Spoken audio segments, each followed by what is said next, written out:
मूकं करोति वाचालं पंगुं लंघयते गिरिं यत्कृपातमहं वन्दे परमानन्दमाधवम्। नमो ब्राह्मण्य देवाय गो ब्राह्मण हिताय च जगद्धिताय कृष्णाय गोविन्दाय नमो नमः।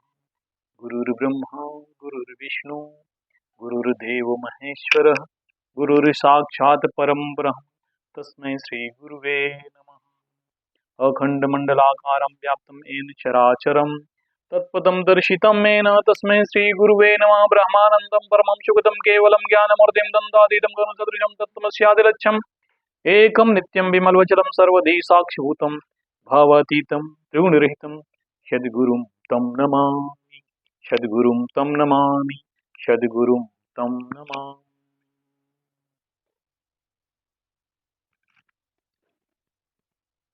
भागवत महापुराण की एक कथा में आता है कि बृहस्पति जी का पुत्र कच्छ जो शुक्राचार्य जी से मृत संजीवनी विद्या का अध्ययन किया और वो पारंगत हो गया, मृत संजीवनी विद्या सिद्ध भी हो गई। देखिए कैसे क्या होता है कि जब वो अध्ययन समाप्त करके अपने घर जाने लगे तो देवयानी जो शुक्राचार्य की इकलौती पुत्री और कहा जाए तो शुक्राचार्य की सब कुछ वो थी, उसको बहुत माननीय थी। उसका मन बृहस्पति जी के पुत्र कच्छ पे आ गया और उससे विवाह करना चाहती थी।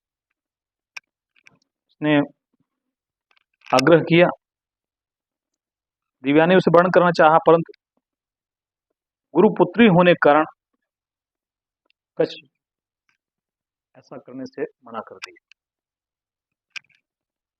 उन्होंने स्वीकार नहीं किया। इस पर देवयानी बातों बातों पे बहुत क्रोधित हो जाती थी। शुक्राचार्य जी की पुत्र देवयानी और याति चैत्र के नाम से ये अष्टादश अध्याय 18वां अध्याय है 9 स्कंद का भागवत महापुराण का। उसमें कथा आती है याति चैत्र। उसमें सुखदेव जी कहते हैं यतिर्याति संयाति रयातिर्वीर्यति कृति खडिमेनो स्यान्द्रियाणि विदेहिना। तो जी कहते हैं परीक्षित, जैसे शरीरधारियों की 6 इंद्रियां होती हैं वैसे ही नहुस के 6 पुत्र थे। कौन कौन? यति, ययाति, संयाति, आयति, वियति और कृति।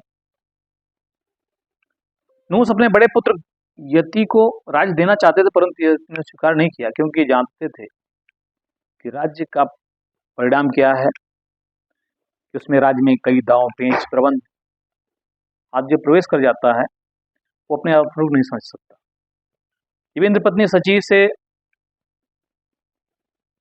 गलत निगाह करने की चेष्टा कारण नहुस को ब्राह्मणों ने इंद्रपद से गिरा दिया और क्या बन गए वो? अजगर। तो राजा के पद पर याति बैठे। याति अपने 4 छोटे भाइयों को 4 दिशाओं में नियुक्त कर दिया और स्वयं शुक्राचार्य पुत्र देवानी और दैत्यराज बृहस्पति पुत्र शर्मिष्ठा पत्नी के रूप में स्वीकार करके पृथ्वी की रक्षा कर। अब देखिए कि इसमें दोनों हैं, देवयानी शुक्राचार्य की पुत्री है और शर्मिष्ठा दैत्यराज बृहस्पति पुत्री। इसमें आपको अभी हमने बताया कि जो इसमें है भागवत महापुराण में कि देवयानी राजा याति जो ब्राह्मण पुत्री थी वो उसको क्षत्रिय से विवाह क्यों करना पड़ा, उसके पीछे की कथा आप लोग मालूम है कि बृहस्पति जी के पुत्र कच्छ ने उसे एक ढंग से श्राप दे दिया, तुम्हारा विवाह ब्राह्मण से यहाँ नहीं हो पाएगा। तो आगे परीक्षित ने पूछा,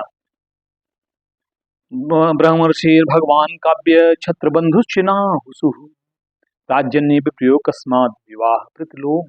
विवाह जो प्रतिलोमक बोला है, प्रतिलोम विवाह कहा जाता है। एक अनुलोम है, प्रतिलोम है। अनुलोम अगर ब्राह्मण पुरुष है और क्षत्रिय पत्नी है वो विवाह में उसको अनुलोम कहा जाता है। लेकिन अगर ब्राह्मण क्षत्रिय है और पत्नी के रूप में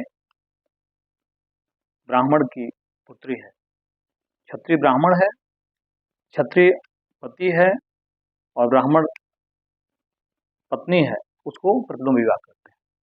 तो राजा परीक्षित ने यही बात पूछी सुखदेव जी कि ऐसा कैसे हो गया। सुखदेव जी कहते हैं कि इसकी कथा है, एक दादा नवेंद्र से शर्मिष्ठा नाम कन्या सही संयुक्ता गुरुपुत्रा भामिनी। वो अपने 1000 सखियों के साथ अपने राजधानी के श्रेष्ठ उद्यान में टहल रही थी। कौन? दैत्यराज बृहस्पति की पुत्री शर्मिष्ठा और साथ में देवयानी शुक्राचार्य की पुत्री भी थी। उस उद्यान में सुंदर पुष्प लदे हुए थे और जितनी अच्छी व्यवस्था का सरोवर में कमल खिले हुए थे, मधुर गुंजार कर रहे थे। जिला से पहुंचना उन सुंदरी कन्याओं ने अपने अपने वस्त्र तो घाट पर रख दिए और तालाब प्रवेश करके एक दूसरे पर जल क्रीड़ा करने लगे। ताजला से मासाद्य कन्या कमल लोचना तीरे निश्चय दुकुलानी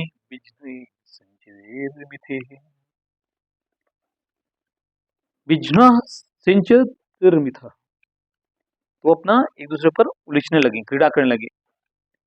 और हुआ क्या, उस इसमें भगवान शंकर जी माता पार्वती जी के साथ बैल पर चढ़ के उधर पहुंच गए। विचरण करते रहते हैं, उनको देखकर सबके सब कन्याएं बड़ा संकोच लगा। उन्होंने झटपट अपने अपने वस्त्र पहन लिए। इन वस्त्र पहनने के शीघ्रता में कुछ ऐसा हुआ, शर्मिष्ठा ने अनजाने में देवयानी के वस्त्र को अपना वस्त्र समझ के पहन लिया। और देवयानी शुक्राचार्य जी की पुत्री वो क्रोध से आग बबूला हो गई। उसने कहा, अरे अहो नृक्षात्मस्या दास्यका दास्या कर्म सांप्रतम अस्माद्धार्य धृतवती सुनीव हविरध्वरे सुनीव हविरध्वरे। कि देखो तो सही, इस दासी ने कितना अनुचित काम कर डाला। भले ही दैत्यराज विश्वकर्मा सम्राट थे, फिर भी शुक्राचार्य जी की पुत्री देवयानी उसको अपना दास ही मानती थी। उन्होंने बोला, जिन ब्राह्मण ने अपने तपोबल से संसार की सृष्टि की है, परम पुरुष परात्म स्वरूप है, अपने हृदय में भगवान जिनको जो धारण किए रहते हैं और सर्वपूर्ण कल्याण के लिए वैदिक मार्ग निर्देश दिया है। देवराज ब्रह्मा आज जिन चरणों की वंदना और सेवा करते हैं, और तो क्या, लक्ष्मी जी के एकमात्र आश्रय परम पावन विश्वास भगवान भी जिनकी वंदना स्थित करते ब्राह्मणों की, उन ब्राह्मणों में हम सब श्रेष्ठ। कौन है? भृगवंशी। पर इसका पिता प्रथम तो असुर है, वो भी शिष्य है। इस पर दुष्ट ने जैसे जो भी कहना था सब कुछ कहा उन्होंने और हमारे को पहन लिया। जब देवयानी इस प्रकार गाली देने लगी तो शर्मिष्ठा को क्रोध आ गया। एवं सेप्यंतिम शर्मिष्ठा गुरुपुत्री में भासत रूसा संतीव दृष्टा दक्षता।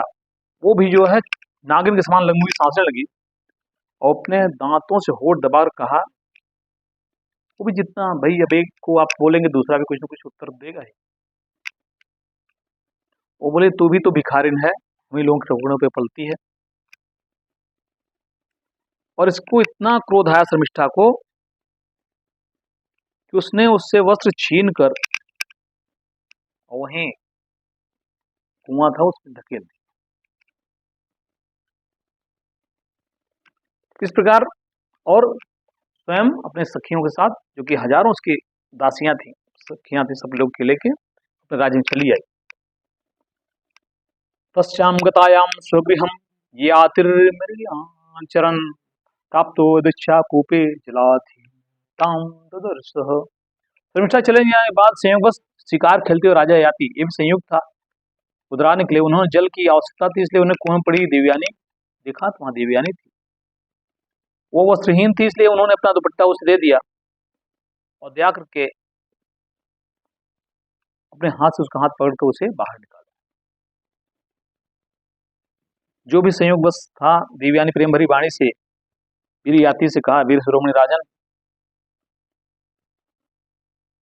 आज आपने मेरा हाथ पकड़ लिया, लेकिन ये छूटना नहीं चाहिए और इससे अब दूसरा कोई न पकड़े। तम वीर महाओसनिसी प्रेम हरिया गिरा, राजस्तुया गृहीतो में पाणि पर पुरंजय। उन्होंने भी समझ लिया कि भगवान का किया हुआ संबंध ही है कि मेरा भी मन इस पे आ गया है। उन्होंने बोला, वीर देवा ने कहा, पहले मैंने बृहस्पति के पुत्र कच्छ को शाप दे दिया था, इसलिए उसने मुझे भी शाप दे दिया, इसी कारण ब्राह्मण मेरा परिग्रहण नहीं कर सकता, और आप क्षत्रिय में आपसे श्रेष्ठ कोई है नहीं। याति को सच प्रतिकूल होने के कारण संबंध अभिष्ट नहीं लग रहा था, तो उन्होंने देखा कि प्रारब्ध है, अगर ऐसा चाह रहा है और मैं उनका मन भी उस तरफ खींच रहा है, इसलिए याति ने उसकी बात मान ली। वीर राजा याति जब चले गए, तब देवयानी रोटती पीटती अपने पिता शुक्राचार्य पर पहुंची और सब कुछ बताया कि शर्मिष्ठा ने किस तरह से क्या क्या कहा है, किस ढंग से उसके कहा जाए अपमानित किया है। शर्मिष्ठा व्यवहार भगवान शुक्राचार्य का भी मन उचट गया। उन्होंने बोले, पुरोहित ऐसा कर्म है कि मैं इन सबके पीछे अपना सब कुछ अर्पण कर रहा हूं, और ये लोग मेरी बेटी के साथ ऐसा व्यवहार कर रहे हैं। उन्होंने बोले, द्रुमणा भगवान काव्य पौरहित्यम विगर्हयन् विस्त्वन् वृत्तिम च कपोतिम दुहित्रास यो पुरात। तो इससे अच्छा है कि कबूतर की तरह जो है खेतों में पड़े हुए अनाज को बीन के भोजन भले कर ले, लेकिन इस तरह का अपमान सहन करना मेरे लिए संभव। जब बृहस्पति को मालूम हुआ कि शुक्राचार्य जी नगर छोड़ के जाना चाह रहे हैं, तो बृहस्पति को शंका हो गई कि कहीं गुरु जी अभी तो असुर केवल इसलिए जीवित हो जाते थे, उनके पास शुक्राचार्य जैसे गुरु थे, विद्यासक को जीवित करते रहते थे। उन्होंने बोले कि अगर ये चले गए तो हम लोग ज्यादा दिन तक युद्ध नहीं कर पाए। उन्होंने और उनके लगा कहीं श्राप भी न दे दें। उन्होंने प्रसन्न करने के पीछे पीछे गए, रास्ते में उनके चरणों पर गिर पड़े। कैसे गिर पड़े? सिर के बल। भगवान शुक्राचार्य का क्रोध तो आधा ही क्षण का था। जो बड़े महात्मा होते हैं, जिन्होंने अपने क्रोध पर नियंत्रण कर रखा है, उनका क्रोध कहा जाता है, 3 तरह के क्रोध होते हैं। एक जैसे जल पे पड़ी हुई लकीर, जैसे आप खींचते जाते हैं और मिटती जाती है। दूसरी होती है बालू पे पड़ी हुई लकीर, कुछ देर बाद मिटती है। और कुछ होते हैं पत्थर पर लकीर। इसलिए क्रोध होना स्वाभाविक है, लेकिन इस तरह का ना हो, पत्थर की तरह ना हो, जैसे बालू की तरह हो, और यार बहुत हो भी तो अगर पानी की तरह हो तो बहुत अच्छा है। शुक्राचार्य जी ने विश्वरस का राजन, मैं अपनी पुत्री देवयानी का अपमान सहन नहीं कर सकता, इसलिए एक ही शर्त है मैं लौट चलूंगा, लेकिन जो हमारी पुत्री बोले, जो उसकी शर्तें हों, उसको आपको मानना पड़ेगा, तभी मैं लौट सकता हूँ। बोले, मेरा कुछ नहीं, मैं तो मेरा कोई बड़ी बात नहीं है, लेकिन मैं अपनी पुत्री का अपमान नहीं सहन कर सकता। तो फिर मुझे यदि ये मान जाए तो मुझे लौट चलने में कोई आपत्ति नहीं होगी। तो इस दौरान कहा कि जो भी कहे मैं सब पे हाँ कहूंगा, और उनकी आज्ञा स्वीकार कर ली। देवयानी ने सीधे बोला कि जिस किसी पिताजी आप मुझे जिस कुर्सी को दे दें, जहां भी मैं जाऊं, तो इनकी पुत्री शर्मिष्ठा जिसने मुझे अपमानित किया है, वो अपनी पूरी सहेलियां, जो भी उसकी सहेलियां थीं, जिन्होंने अपमान के समय उसके उनकी सहभागिता थी शर्मिष्ठा के जो भी कार्य में, वो सभी मेरी दासी की तरह रहे। शर्मिष्ठा अपने परिवार वालों के संकट, उनके कार्य का गौरव देखकर उसने भी अपने पिताजी की बात मान ली, विस्तारक बात मान के, और उसने भी स्वीकार कर लिया, ठीक है मैं देवयानी की दासी बन के अपनी पूरी सहेलियों के साथ इसकी दासी बन के रहूंगी, ये जहां भी जाएगी। ये सब हुआ, वो अपनी 1000 सहेलियों के साथ दासी समानों की सेवा करने लगी। सुभद्रा ने देवयानी का विवाह राजा ययाति के साथ कर दिया। शर्मिष्ठा दासी के रूप में देकर कह दिया, राजन इसको अपनी, राजा ययाति को शुक्राचार्य ने समझ गया था कि दत्तराज विश्रवा की पुत्री है, ये भी उनकी मान्या है, लेकिन ययाति को सीधे कठोर शब्दों में बोल दिया था कि कुछ भी करना, इस शर्मिष्ठा को अपने पास मत आने देना, ये दासी है, दासी की तरह ही रहेगी। कुछ दिन बाद पुत्र देवयानी पुत्रवती हो गई। उसको पुत्री देखकर एक दिन शर्मिष्ठा भी अपने ययाति के पास गई और उन्होंने याचना किया कि मुझे पुत्र चाहिए। शर्मिष्ठा की पुत्र के लिए प्रार्थना धर्म संगत, ये सोचकर राजा ययाति ने शुक्राचार्य की बात याद रहने पर भी, तो बात याद थी, फिर भी उन्होंने कहा जो होना होगा होगा। देवयानी के 2 पुत्र हुए, यदु और तुर्वस, और बृहस्पति की पुत्री शर्मिष्ठा के भी 3 पुत्र हुए, दुह्यु, अनु और पुरु। पुरु का नाम आप इतिहास में देखते हैं, वो पुरु नहीं जो आप इन मध्यकालीन इतिहास में देखते हैं। ये पुरु भागवत महापुराण के उस समय की घटनाओं के राजा पुरु का आगे वर्णन आएगा। जब माननीय देवयानी को मालूम हुआ शर्मिष्ठा को भी मेरे पति के द्वारा गर्भ रहा है, तो फिर क्रोध से व्याकुल हो गए और सीधे सब कुछ छोड़ के अपने पिता घर पहुंची और उनको सारा वृत्तांत सुना दिया। ययाति को लग गया कि राजा की विस्परवा की पुत्री के साथ जो मैंने भी किया है, शुक्राचार्य जी को जैसे मालूम होगा, और उन्होंने पहले भी मुझे कठोर शब्दों में चेतावनी दे दी थी, मुझे जरूर श्राप दे ही देंगे। वो भी पीछे पीछे देवयानी को मनाने के लिए चलते रह गए, परंतु मनाने से शुक्राचार्य जी क्रोध भरकर ययाति को कहा, तू अत्यंत लंपट मंद बुद्धि, शुक्रस्तम कुपित क्रोध, शुक्रस्त माह कुपित स्त्री कामनत पुरुष, तम जरा विस्ताम वंद विरूप कारणी निराम। तम जरा विस्ताम वंद, बोले कि तू लंपट जिस तरह का है, और उन्होंने श्राप दिया जा तेरे शरीर में बुढ़ापा आ जाए और तेरा मनुष्य तू जो क्रूप भी हो जाएगा, क्योंकि बुढ़ापा क्रूप कर ही देता है। यति ने कहा, ब्राह्मण आगे पुत्र के साथ भले आपने मुझे ऐसा श्राप दे दिया, तो आप श्राप तो मुझे दे दिए हैं, लेकिन इस श्राप का प्रभाव हमसे ज्यादा आपकी पुत्री पर पड़ेगा, कि उसने मुझसे विवाह किया हुआ है, मेरी पत्नी है। जब इस तरह से उन्होंने क्षमा याचना की कि भविष्य में ऐसा कभी नहीं होगा, फिर उनका क्रोध शांत हुआ, तो उन्होंने बोला, देखो मेरा श्राप जो है उसका प्रभाव तो ऐसे नहीं जा पाएगा, लेकिन यह है कि कोई भी चाहे तुम अपने से उसकी युवावस्था ले सकते हो, अपना बुढ़ापा उसको यानी एक्सचेंज कर सकते हैं, अदला बदली कर सकते हैं, कि इसका एक यही उपाय है। ययाति आए,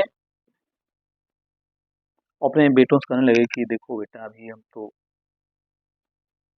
अभी मन हमारा अपने सबसे तृप्त हुआ नहीं है और मैं बूढ़ा हो गया, तुम लोगों से कोई मुझे अपनी जवानी मुझे दे दे, अपनी युवावस्था दे दे, मेरा बूढ़ापा ले ले। उसके जो पुत्र थे 5 पुत्र, 2 देवयानी के और 3 शर्मिष्ठा के, तो बाकी 4 पुत्र तो हंसने लगे कि आप कैसी बात कर रहे हैं। बाकी लोगों ने तो सीधे मना कर दिया, लेकिन जो याति ने अवस्था में सब छोटे किंतु गुणों बड़े, पुरु को बुला के पूछा, बेटा अपने बड़े भाई के सामने तुम्हें तो मेरी बात नहीं टालनी चाहिए, क्या तुम भी टाल दोगे? पुरु ने कहा, पुरुर्वाच को नुलोके मनुष्येन्द्र पितरात्म कृत पुमान प्रतिकर्तु क्षमो यस्य प्रसादाद विदते परम। पिता की कृपा से मनुष्य को परम पद प्राप्ति हो सकती है। पुरु ने क्या कहा कि पिता की कृपा से मनुष्य को परम पद की प्राप्ति हो सकती है, और यह शरीर तो आपका ही दिया हुआ है, ये शरीर आपका ही है, आप लेना चाहते हैं, कोई दिक्कत नहीं। और इस संसार में पिता के उपकारों का बदला चुका सके ऐसा बहुत बिरले। उन्होंने बताया पुत्र के 4 प्रकार हैं। उत्तमश्चिन्दितं कुर्यात् युक्तकारी तु मध्यमः अधमो श्रद्धा कुर्यात् तत्कुरुतं पितुः। उत्तम पुत्र वह है जो पिता के मन की बात बिना कहे ही कर दे। समझ गया कि पिता ये ऐसा चाहते हैं, कर दिया। दूसरा है जो श्रद्धा के साथ पिता की आज्ञा पालन करने वाले, जो उन्होंने आज्ञा दिया उसको पालन कर लिया। एक तो बिना कहे ही उन्होंने समझ लिया पिता के मन में क्या चल रहा है, उन्हें कर लिया। दूसरा, पिता कहने पे उनकी आज्ञा को श्रद्धा के साथ कर लिया। तीसरा, उत्तम और मध्यम के बाद तीसरा, आज्ञा प्राप्त हुई, किया भी, लेकिन उसने अश्रद्धा से किया। और चौथा, तीसरा तो अधम हुआ, जिस कर तो दिया लेकिन अधम अश्रद्धा से किया हुआ है। और चौथा, जो बोला कि नहीं, कोई भी बात नहीं मान रहा है पिता की, उसको तो क्या उन्होंने बोल दिया, उसको पुत्र कहना ही क्या है, भूल है। वह केवल पिता का इतना कह दिया, पिता का वो मलमूत्र। इसका अपने इस प्रकार पूर्व ने बड़े आनंद से अपने पिता को बुढ़ापा स्वीकार कर लिया। ये आती भी उसकी जवानी लेकर पूर्वत विषयों के सेवन करने लगे। आगे कथा है, सात दीपों की सम्राट पिता के समान भली भांति प्रजा पालन करते इंद्रिया, उन्होंने विषयों के यथेच्छ भोग किया। दीवान की प्रतिमा पत्नी अपने प्रीतम यात्री को अपने मन वाणी शरीर से दिन दिन प्रसन्न करने लगी। एकांत सुख देने लगी। राजा अपने समस्त वेदों प्रतिपाद्य सर्वदेश भव्य गुरु भगवान श्रीहरि के बहुत सी बड़ी बड़ी दक्षिणा यज्ञ किए, और यह कभी उनके नाम और रूपों के रूप में प्रतीत हुआ है, कभी नहीं भी। ऐसे उन्होंने परमात्मा के स्वरूप, जगत, स्वप्न, माया और राज्य के बारे में जो कल्पित है इसके बारे में उन्होंने समझा। वे परमात्मा सबके हृदय में विराजमान है, उनका स्वरूप सूक्ष्म है। वही सर्वव्यापी भगवान श्री नारायण को अपने हृदय में स्थापित करके राजा ने उनके भजन किए, और 1000 वर्ष तक उन्होंने अपने उस संकलित योग के साथ मन को जोड़कर विषयों भोगा। परंतु इतने पर भी चक्रवर्ती सम्राट याति भोग शक्ति नहीं। अगले अध्याय में आता है कि उनको ज्ञान हुआ कि मैं कहाँ फंस गया हूँ सब में, और उन्होंने फिर सब कुछ छोड़ के जीवन के साथ बन चले गए। ये सब कथा है भागवत पुराण की, और ये कथा यदि आप लोगों को सुनने का मन हो तो आज के समय में सबको ज्ञात हो ही जाता है, कोई सुनना चाहता नहीं सुनना चाहता। यदि ऐसा सुनना आप चाहेंगे तो ये कथा प्रतिदिन होगी, और जो कथा भागवत आप सुनते हैं 7 दिनों में 3-3 घंटे की कथा, 3 घंटों में 1 घंटे 1.5 घंटे, तो आपका गाना बजाना बीत जाता है।